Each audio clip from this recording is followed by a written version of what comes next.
Bueno, y luego de su estreno el año pasado, continúa, por suerte, en el Malva, Malva. la película de Hernán Rosselli, Algo viejo, algo nuevo, algo prestado. Y para poder profundizar un poco en esta película tan contundente desde mi humilde punto de vista, está con nosotros aquí vía Meet su director Hernán Rosselli. Hola Hernán, aquí Luis Kramer y Javier Lucy, te saludamos. Hola Luis, hola Oscar, ¿cómo están? Todo bien, un gusto tenerte aquí, luego de un intento el año pasado que, bueno, por suerte ahora hemos podido solucionar. Y bueno, hay tanto para hablar de esta película, tanto. Lo primero que se me ocurre preguntar es, ¿cuánto tiempo te llevó la preproducción de este film? Mira, es una película bastante atípica en ese sentido y yo trato un poco de que la preproducción sea lo más corta posible y tratar de filmar ahí sin mucho más. Creo que hay algo de la película que se juega un poco cuando uno empieza a filmar y ve qué es lo que genera cada actor, qué es lo que pasa con las ideas previas, y tratar de filmar por etapas, ¿no? En este caso, al Sí, tener material de archivo, hubo una primera etapa que fue básicamente de ver todo el material, ¿no? Porque claro. el proyecto nace así, cuando Maribel Felpetti se acerca y me muestra todo el material que había filmado su padre, Hugo. Vamos a brevemente para introducir a la audiencia que no ha podido ver la película. Vos tomaste material, lo que se llama un found footage, tomaste videos que pertenecen a la familia protagonista del film y luego le agregaste o fuiste intercalando una historia que vos escribiste y que no necesariamente guarda el grado de realidad que la película propone en la vida, ¿no? Sí, sí, no, no guarda No guarda nada. No nada, guarda no nada, guarda para que nada. no se malentienda No lo que Para que guarda no se estoy, nada. lo que estoy malentienda. queriendo decir. No, no, es una Exacto. película de ficción, pero sí, utiliza un poco los recursos, no los recursos de cine documental en el sentido de que no es que hay entrevistas y hay, pero sí utiliza como ciertos procedimientos del documental de observación Sí, o de las películas de montaje de archivo, ¿no? Entonces yo, sí, básicamente el proyecto nace cuando Maribel se acerca y me muestra este material, que era muy particular, ¿no? No se trataban de simples películas familiares, sino que había detrás como el trabajo de un cineasta amateur, ¿no? Era un material que tenía cada escena, cada situación, tenía diferentes planos, había decisiones de puesta en escena, como, bueno, acá voy a poner la cámara sobre un trípode, sí. eh, obviamente decisiones intuitivas, ¿no? Pero digo, Hugo había querido ser director de cine, trabajaba filmando eventos y casamientos y había registrado muy minuciosamente todo el proceso básicamente de fundación Sí, de su familia. claro, claro. Entonces yo cuando veo ese material, lo primero que le digo a Maribel, le digo, che, este material para alguien que está entrenado para editar y comenzar muchas horas de material como yo, es un tesoro, digo, acá podemos hacer mil cosas, desde un videoclip hasta una película testimonial, Ujú, hasta, no sé, inmediatamente pensé en la idea de incorporar ese material a una ficción. claro. Y lo Y primero que hago es entrevistarme con ellos y hablar sobre su vida y ahí nace un poco la idea de hacer esta especie de película de gangsters, ¿no? Como muy de cabotaje, porque este tipo de películas generalmente, la estructura mafiosa es de por sí la estructura familiar Claro. y generalmente no son películas que cuentan dos tiempos, como un pasado un poco ideal de fundación que se vincula generalmente un poco con la gesta de los inmigrantes y después un presente un poco en crisis. Eh, y, y, así fue que nació, dije, como básicamente nos juntábamos a hablar, hablábamos de películas y dijimos, bueno, hagamos nuestra versión de Érase una vez en América o de Los Buenos Muchachos o del Padrino 2. la otra cosa que quería puntualizar, ya le paso la posta a Javier para que siga preguntándote, es que la película exuda conurbano. ¿Por qué digo esto? Vos fuiste criado en el conurbano y con Javier tenemos un criterio en común al respecto, que hay muchos directores que pretenden filmar realidades que no les pertenecen y se nota. En cambio, esta película es tan auténtica desde ese lugar porque vos estás retratando historias que de alguna manera desde chico estuviste conviviendo con ellas y todo esto se ve en la película. Por eso lo quería destacar. Sí, hay algo, bueno, digamos que es como una película muy documentada porque el mundo de la quiniela lo conozco muy de cerca, como mucha gente, digo, no es tan extraño, digo, el mundo de la quiniela está como naturalizado en los suburbios de la ciudad de Buenos Aires y en general de las ciudades también del interior. Pero cuando mi hija se separa de mi viejo, empieza a trabajar un tiempo como data entry, que es las personas que computan las apuestas, Claro. un call center con un montón de personajes muy simpáticos y venían a mi casa todo el tiempo. A veces yo iba al lugar donde ella trabajaba y veía. La familia era muy amigable para la que ella trabajaba, que era el chino Sabela, que es un personaje que se nombra, es un personaje real. Pero bueno, digo, ese es un poco el entramado, las particularidades del entramado del juego clandestino son un poco así, digo, así que es un mundo que conozco muy de cerca, entonces un poco como en Mauro, trato de evitar, digamos, los golpes de efecto, ¿no? Como que trato de, bueno, de concentrarme un poco sí, como hay algo de como cierta ética, pero muy humana en algún punto, ¿no? Como la épica de, bueno, conseguir un trabajo, ir progresando, comprarse una casa, tener un hijo, qué significa tener un hijo, qué modificaciones produce eso, qué significa enamorarse, cómo entra en juego la plata en una relación afectiva. Yo creo que la película, si bien tiene tópicos del género, se juega en ese lugar, ¿no? En el acercamiento un poco humano a los personajes. Y ahí hay que dejar de atrás los trazos gruesos, ¿no? Después, me quedaba pensando en algo del conurbano, porque digo, ahora la película se resignifica. El conurbano siempre tiene como una cuestión para el poder, sobre todo, y para poder central, que lo ubica en un lugar determinado. La película busca otras cosas, muestra otras cosas, y en este tiempo creo que desde que hiciste la película, ya lejos hace tiempo, cuando se presentó en Cannes, cuando la pudiste proyectar en Buenos Aires, a este presente de lo que quieren vender por el conurbano, me parece que está diciendo otra cosa también, ¿no? Sí, pasa el tiempo, muchas veces a los cineastas, yo lo discuto esto mucho con Nicolás Prividera, que es un querido amigo, y él todo el tiempo está como en Twitter ahí, nos dice, ¿por qué no hay una película sobre esto? Y la verdad que la realidad va mucho más rápido de lo que uno como que siempre está corriendo atrás. Yo cuando empecé a filmar esa película, la investigación empezó cuando el gobierno de Macri estaba de salida, ¿no? Y eso influyó en la investigación, porque yo tenía una comisión del juego contra el juego clandestino que estaba desarmándose, Sí. entonces circulaban escuchas, circulaba un montón de material que yo me apropié para usar la película y para hacer la investigación sobre la película. Cuando yo decido empezar a filmar la película, enseguida viene, en el gobierno de Alberto Fernández, viene la pandemia. Entonces el escenario mismo del conurbano también cambia. Entonces, Claro. como que, bueno, y cuando termina la película, bueno, asume Javier Milei como presidente, ¿no? Que es como que lo que sucede, la sincronía que sucede en ese momento es que toda esa especie de.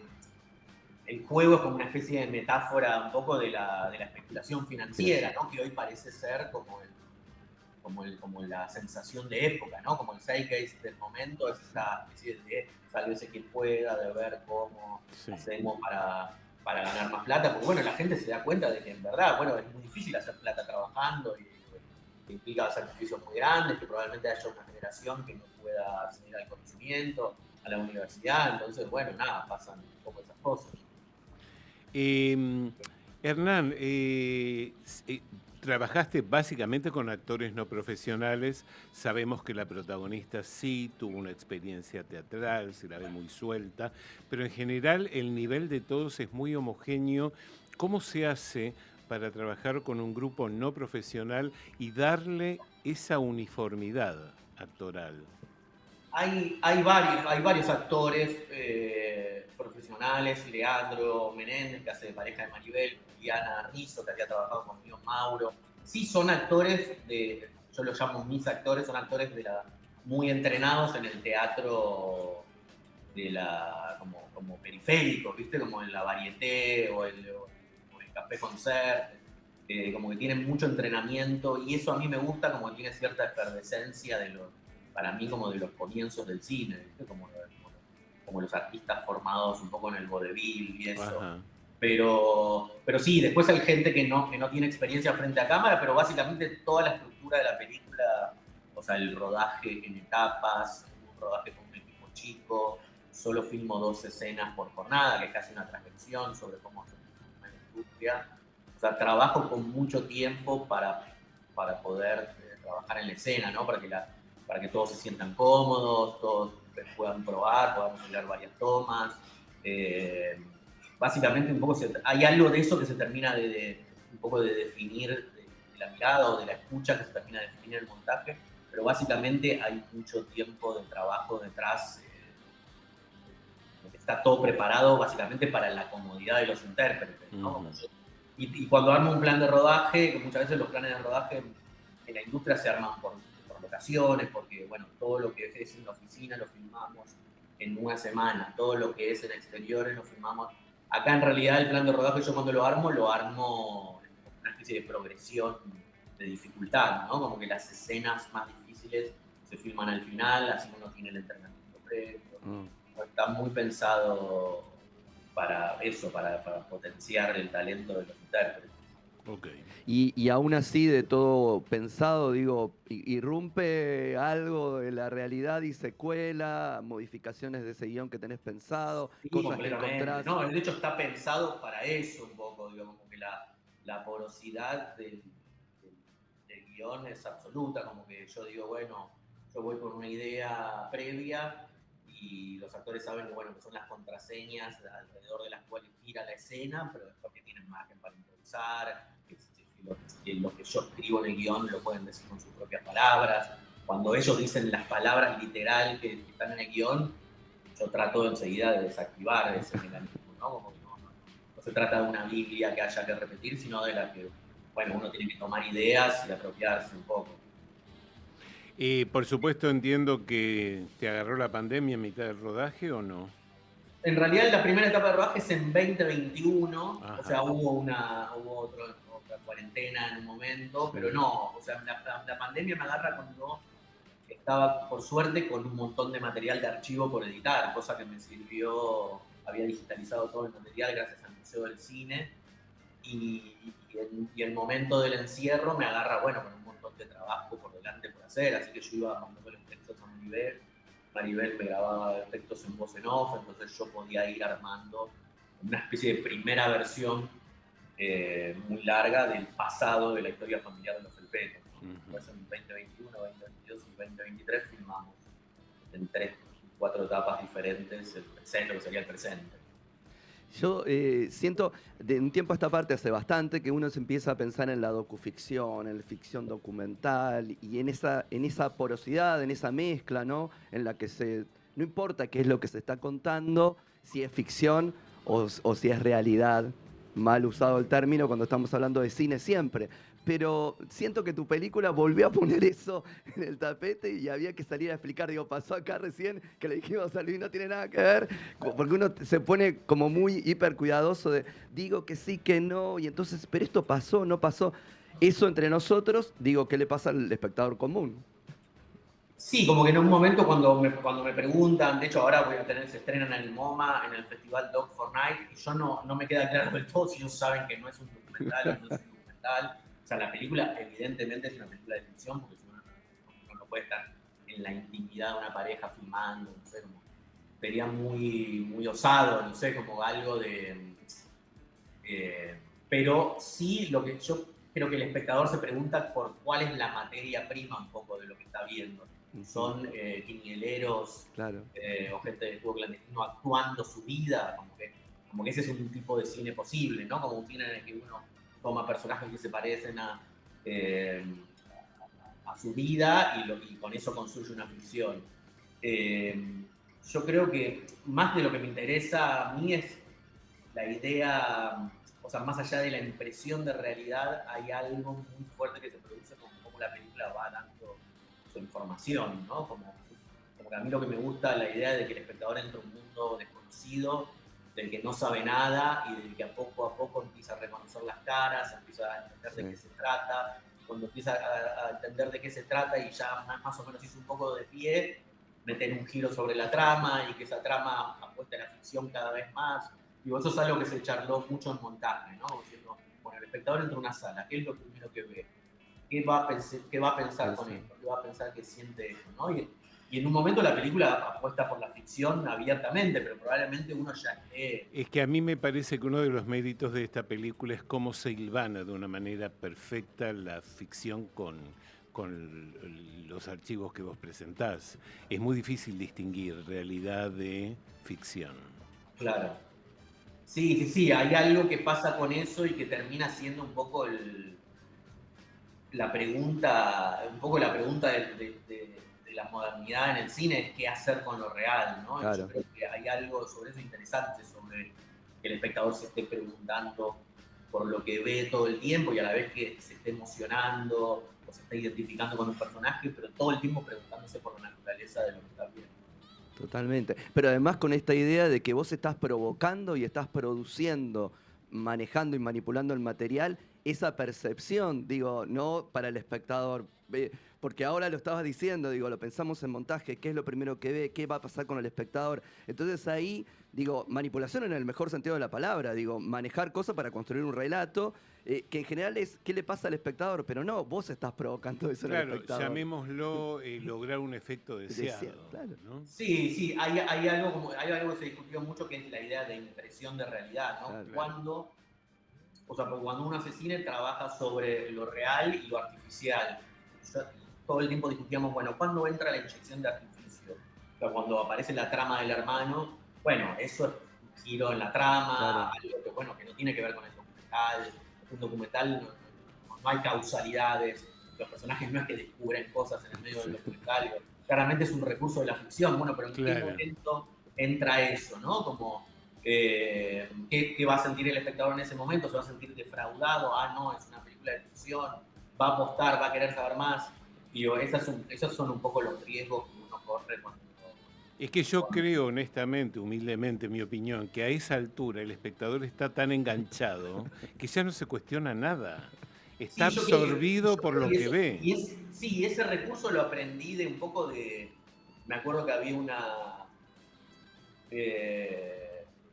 hay un artículo de este crítico australiano, Adrian Martin, que escribía sobre una película de Samuel Fuller, Picard on South, acá se estrenó como El Rata. Ajá. Y él hablaba sobre el comienzo de la película de Samuel Fuller, donde uno no terminaba de entender qué era lo que estaba pasando, ve a un carterista que en un momento cae detenido, y como que pasan 15 minutos de película y uno todavía no terminaba de entender de qué trata la película o cómo se va a emplazar esa información, ¿no? Y el placer que produce ese momento donde uno está un poco desorientado en el cine, no sabe un poco dónde agarrarse.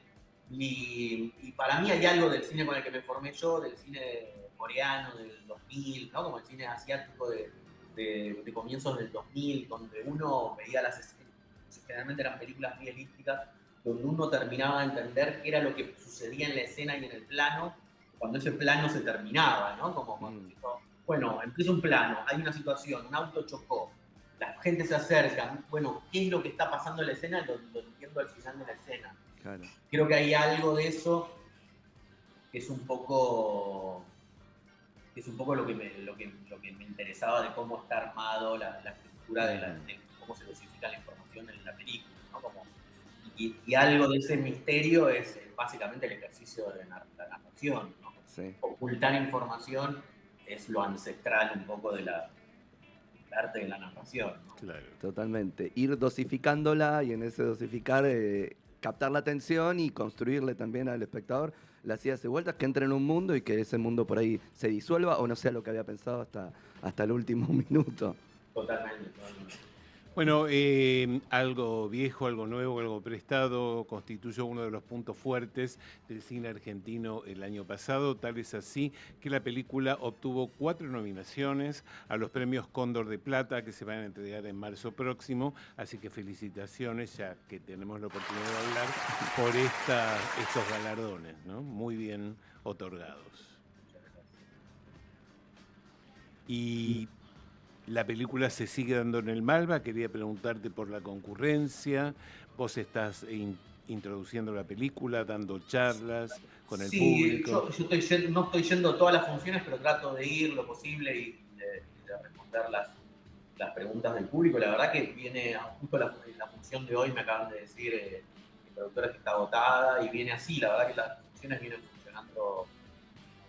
funcionando muy bien. Yo tenía un poco de miedo, no sabía cómo era con cuánta asiduidad iba la gente al cine en enero, por ejemplo, o fin de año, que es un momento caótico. Sí. La verdad que nos sorprende ver la sala llena, la gente contenta, eh, cómo está funcionando. Aspiramos a que en marzo se estrene en Córdoba, en el Hugo del Carril y en otras salas del país, ¿no? Como que uno tiene que hacer un esfuerzo muy grande para que esa onda expansiva se replique a otros lugares del país. Claro. La verdad que muy contento con eso. Ok. Bueno, Hernán, te agradecemos muchísimo tu paso por Cinefilia y te deseamos mucha suerte, que esta película siga cosechando espectadores y tenga la posibilidad de seguir siendo vista. Bueno, muchas gracias a ustedes. No, por favor, un placer. Abrazo. Abrazo fuerte. Fue la palabra de Hernán Rosselli, director del film Algo Viejo, Algo Nuevo, Algo Prestado. Y ahora sí nos vamos al último tema musical de la tarde de hoy, que corresponde a la película Bridget Jones, Loca por él. Vamos a escuchar un clásico y nos vamos a poner un poquito románticos porque el tema es Mad About a Boy, interpretado por Dinah Washington. Aquí va.